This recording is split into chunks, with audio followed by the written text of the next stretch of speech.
I'm going to talk about Antony, because he does divide opinion.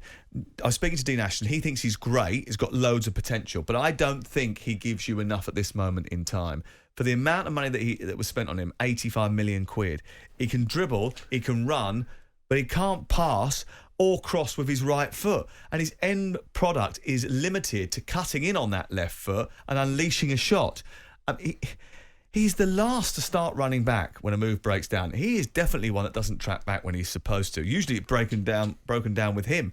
We probably have to factor into the conversation that he's 21 years of age. But to think that yesterday was one of the better games that he's had, let's be clear. His two chances, the shot when he cuts in on the left foot and bends it towards the far corner, and the pullback happened when Forest were down to 10 men and they were cream crackered. Up until that point, he'd run with the ball.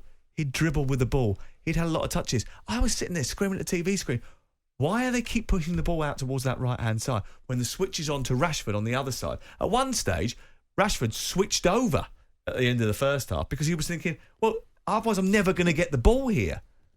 I'm with Dick. I think the jury's out on Antony, and the reason being is he can be frustrating because he reminds me a little bit of Nicolas Pepe. Is this a wingers unit? No, because Nicolas Pepe was the same, where he kept coming inside.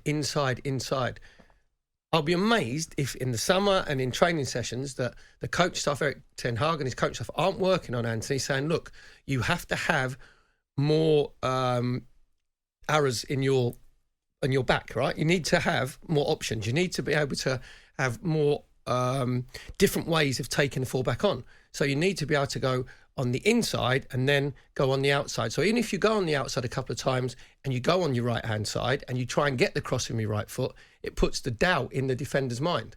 So when the left back is coming out to you, then he changes his position, then you can come on inside, and he's got to get used to playing a little more 1-2s in around the 18-yard box. He's got to be more unpredictable. I know exactly what he's going to do. Yeah, every single time. So therefore, I'm with Dean. I think there's a player in there. I think there's a player. Listen, when he first came from Sport, I watched him play for Sporting in Champions League games. Ajax in Champions League games.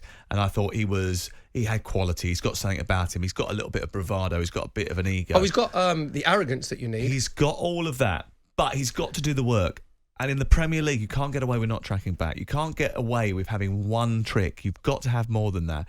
He has got potential. He has got skill, but he's got to deliver on it.